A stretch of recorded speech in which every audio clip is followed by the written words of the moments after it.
This is a disclaimer about the following episode. In this episode, I share my personal experience with peri-menopause because I want to normalize the conversation. However, if you are going through it and you're feeling that your symptoms or emotions are feeling really overwhelming and you don't know what to do, please seek professional help. There are people out there that can help out and get you back on a path that you feel supported. And I don't want this to come across any way that, mental health professionals are not important or going to see the doctor is not important. That's definitely not what I want to put across here.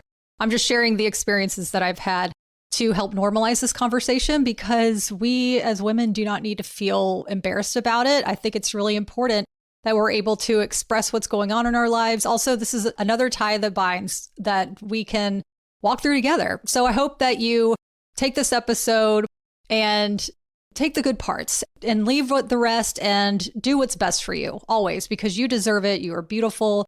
You are talented. You are smart. You have beautiful energy, and you deserve to feel joy and peace in your heart. I hope you enjoy this episode. I'm Megan Waldrop, host of the Partners of Commercial Fishermen podcast, an extension of an online community for partners to connect and feel less alone. Our podcast invites fishermen, family, friends, and supporters of the industry to learn, laugh, vent, and hear stories about this incredibly unique way of life. What do you say? Let's dive in.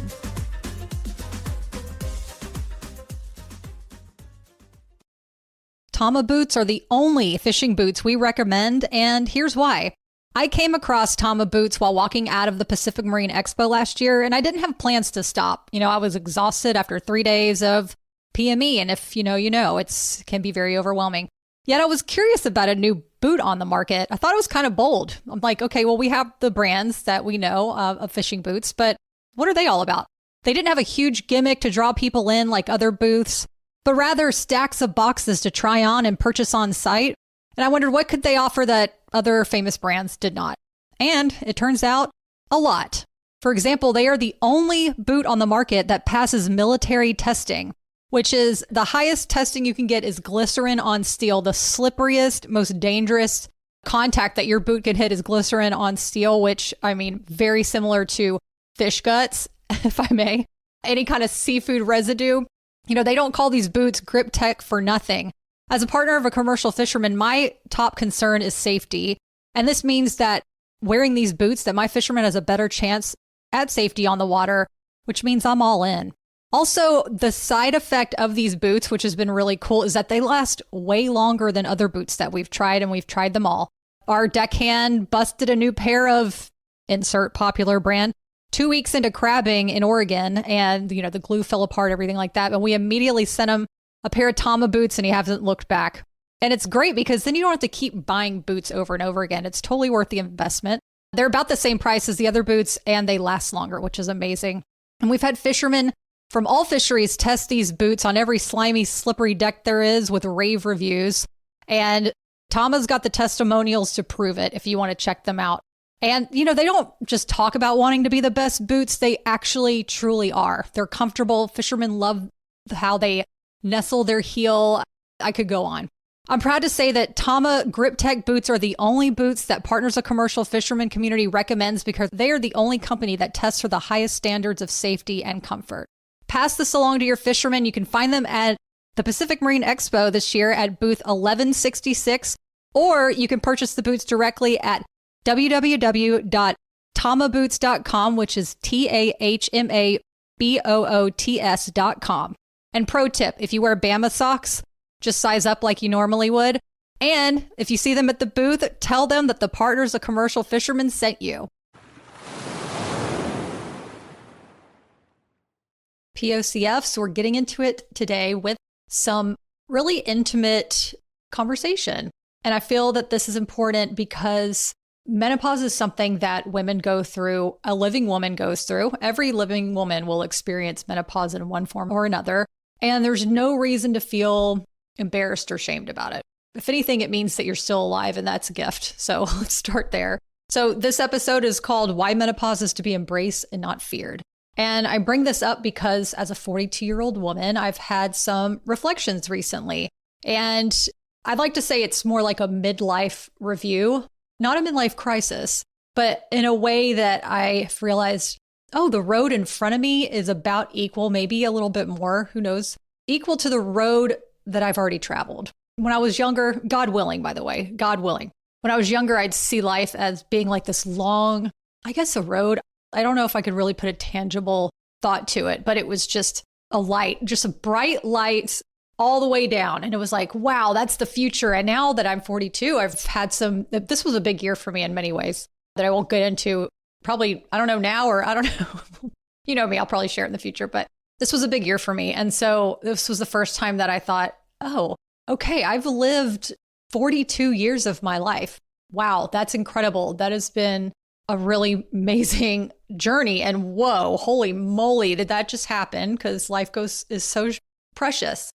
And then thinking in front of me, oh, wow, okay, so this is what, hopefully, God willing, that I have to look forward to. And I want to say as well, if you are in your 30s or you're in your 40s or 50s, 60s, however you are, if you're in your 20s, listen up because this is good.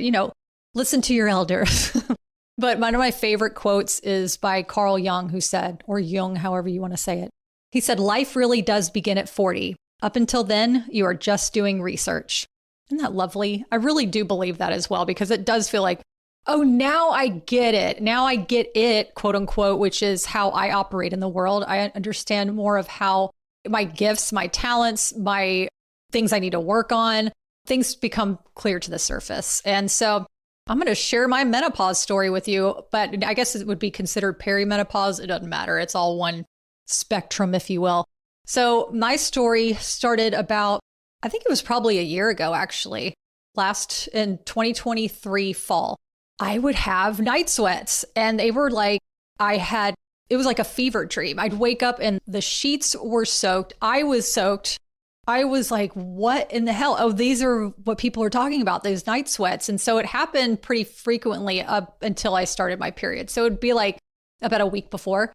And so after maybe 2 rounds of this, 2 months, I guess you could say, I said, all right, well, I'm going to start doing my own research on what I can do to help my body. It was time for me to kind of dabble in. I like the homeopathic. I believe in both Western and Eastern medicine. Let me just say that out loud. But I wanted to see what I could find naturally, if there are any kind of remedies that I could find that might help me in the situation. So I go to Tidal Creek Co-op, which is one of my favorite grocery stores in Wilmington. If you don't have a co-op in your town, they have lots of like local produce, local products, organic, more of the natural homeopathic vibes. If you want bulk items, you can buy, bulk rice, nuts, all that stuff. Hot bar, they got the juice bar, they got all the stuff, all the good, healthy things. Love going there.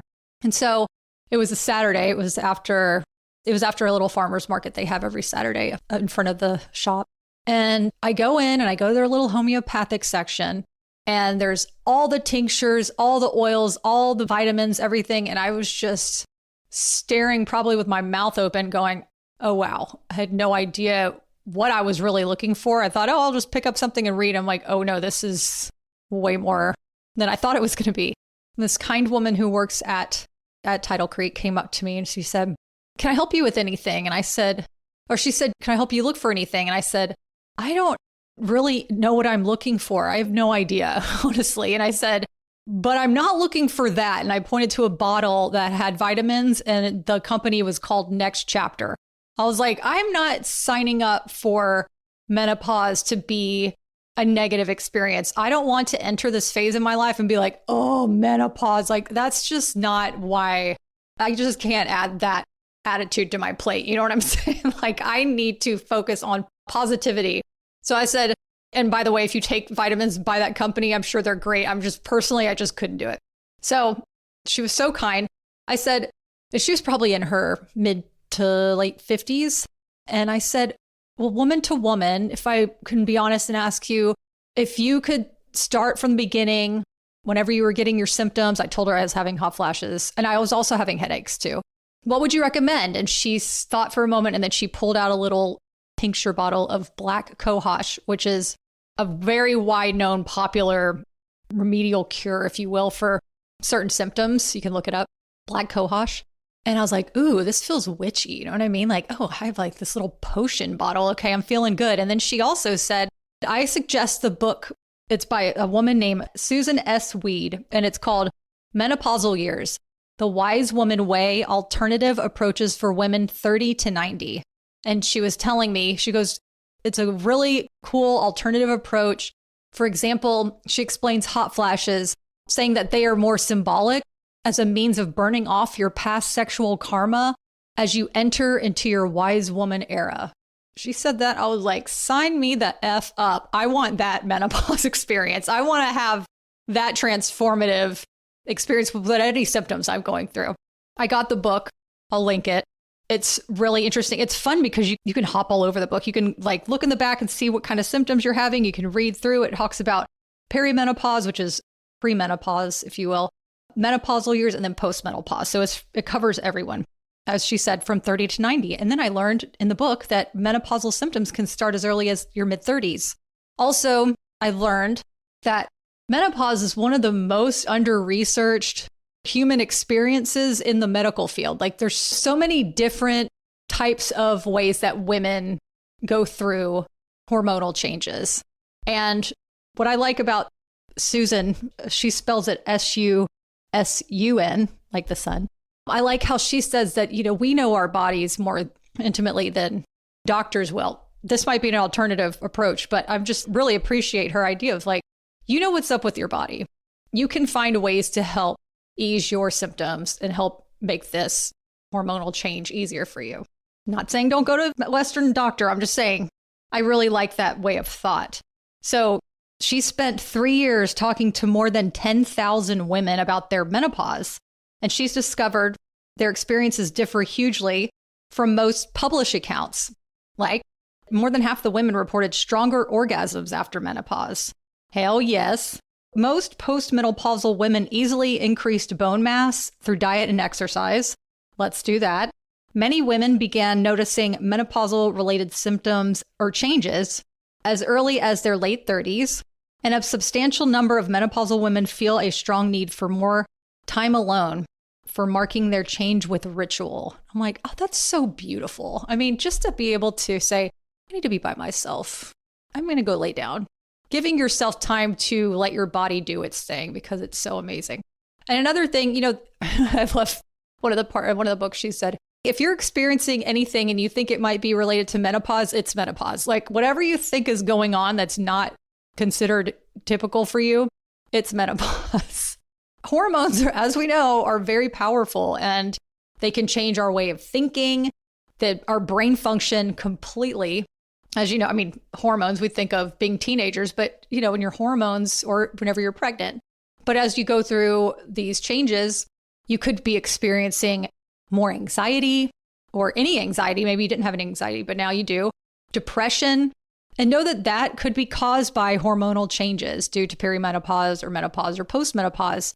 And I really appreciate that knowledge because it allows us to step back and witness the body as it miraculously changes instead of getting in our head and questioning, what's wrong with me? Oh my God, like, why do I feel so stressed out? It's interesting. I had an experience the other day that could be related to this, where I woke up and I had lots of anxiety. I could feel it rushing through my system, mainly on the left side of my body, from my head to my toe. And I remember thinking, oh, this could be, some of the deep meditations I've been doing and menopause. But just being able to detach myself and go, okay, this is the body reacting and releasing and repairing. This is my body healing right now. I have nothing to be anxious about. And I was able to go back to sleep.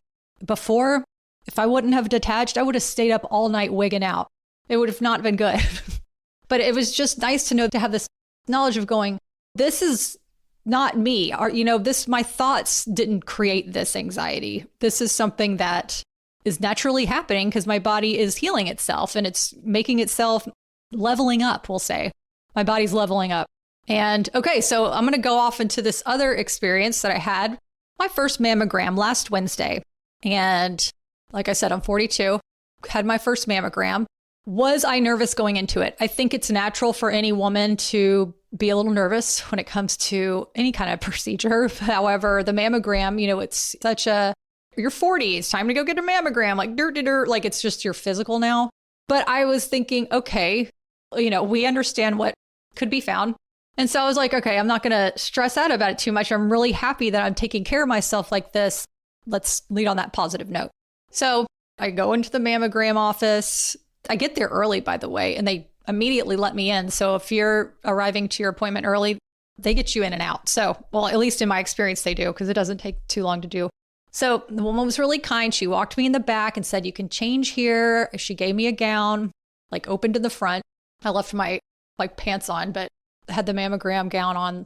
And then I walk into the room and it's super cozy. You know, they have the little lamp on, they try to make it nice and peaceful for you, which I really appreciated. And then the machine, which didn't seem too intimidating to me. It was just more like, is this going to hurt? Because obviously your breasts are going to be smushed. And I've had people tell me that it wasn't painful at all. And some tell me that it was super painful. So I'm like, this will be interesting. So she props me in there. It's kind of like, this is like probably the worst description, but it's about the size of like 2 pizza boxes or something. So it's like you put your breast in there and she adjusts in a way that your arm's out of the way, your armpit's out of the way. Oh, and they recommend not wearing deodorant or using baby wipes to take it off because sometimes deodorant shows up in weird ways. Side note. So she props me in and I do the first breast and I'm like, it had a lot of pressure. And I thought, yeah, if it was like 2 more notches, this probably would be more uncomfortable than it is. It felt like an out of body experience, honestly. And then I was like, okay, so this is happening. And then I thought, man, if I was on my period, this would definitely be more painful than it is. Tender breasts, it would be a whole other experience. So then we did the other one and she asked me if I had any questions. I said, yeah, are you able to do mammograms on women who maybe don't have a full chest or any kind of breast size? She said, yeah, we can actually do mammograms on men as well. It's just we just have a different way of aligning and approaching. I was like, okay, nervous talk. Also, I was super curious. I was like, how do people get mammograms if you don't actually have a breast that you can put on here? So I was in and out. That took probably like 10 minutes total for me to walk down the hall, do this, change, get the procedure, and then come out. Our procedure. So I go change. And then she said, I'm going to have you wait here. I'm going to wait for this other woman to come out and then I'll escort you both outside. It's just easier that way. I was like, okay, cool. And so I asked her, I said, how soon will I be able to hear the results or, how does this work? She said, well, we send the reports to the radiologist and they get them within a day or 2.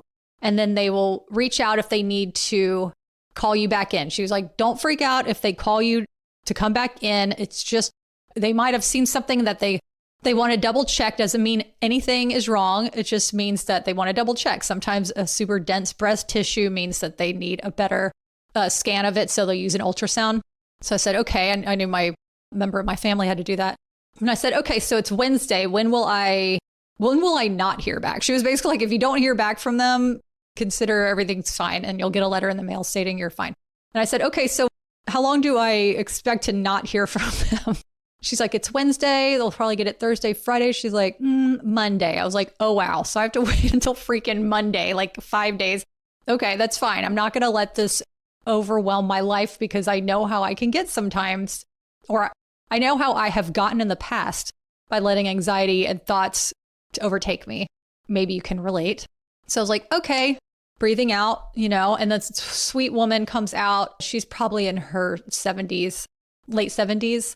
And we were walking to the door. She's like, well, I know I'll be able to find my way out because you're young and you can help get us out. I was like, we'll do it together. And then I said, yeah, that was my first mammogram. And she's like, oh, wow, sweetie, that was your first one? I said, yeah, I'm just nervous. I just don't want to hear from them. She's like, oh, no. She said, you'll hear from them, but it'll all be good. It'll all be good. And I just wanted to cry and give her a hug and be like, thank you for this wise woman energy that you just gave me, this love that I needed, just a little bit of tenderness. And thank God that she was there to give that to me because I needed it in that moment. And it might sound like I'm not trying to sound dramatic. I'm just telling you exactly how I was feeling in that moment. And so that was really lovely. And now it's the next Wednesday. It's been a week. I haven't heard anything. So no news is good news, which, is a saying many POCFs understand when it comes to our fishermen. So, I wish y'all all the best news whenever you're getting any kind of tests or screening. So why am I sharing all this? I'm sharing this to normalize the conversation. Like I said, this is nothing to be embarrassed or ashamed about. or feel like you're officially a golden girl. Okay. Like think of this as another experience of being alive. If you start feeling any kind of symptoms like headaches or anxiety, depression, any kind of symptom that doesn't feel like you're normal, check it out. Like start looking at different remedies and that work for your body and get witchy with it. You can go talk to your doctor. You can go to your local health shop or your local, like I did, my Tidal Creek co-op. Go find a woman who is an older woman, and she will most likely be very, very open to share, which I love that woman. I always give her praise every time I see her. I'm like, thank you for sharing your wisdom with me. Because it really, really meant a lot. And also I want to say that remember that not every thought, your thoughts are not facts. You are not your thoughts. This is something I tell myself frequently. I say, okay, why am I starting to feel anxiety? Because I was thinking this. Okay, how real is that? No, what triggered that? Let's move on. That's not even something that needs to be thought about right now. You're wasting your energy on something that could be used towards projecting the joy and happiness that you want for your future. Let's shift that energy.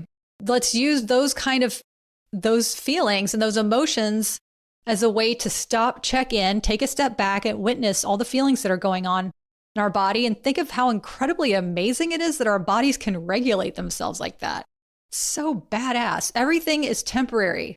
This too shall pass. And honestly, remember that women only get better with age in the form of confidence, peace, acceptance, and joy of life.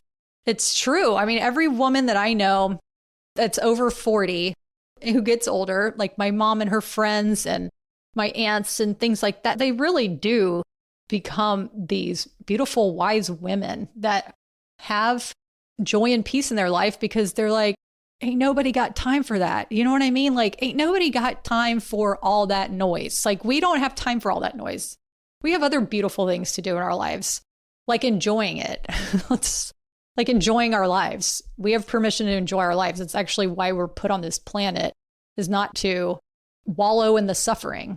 It's to find the light in the darkness. It's to find the joy. I mean, part of that suffering, part of that pain that we experience throughout life just makes the sweeter, the happier, joyous moments even that much more special. It makes life that much more precious.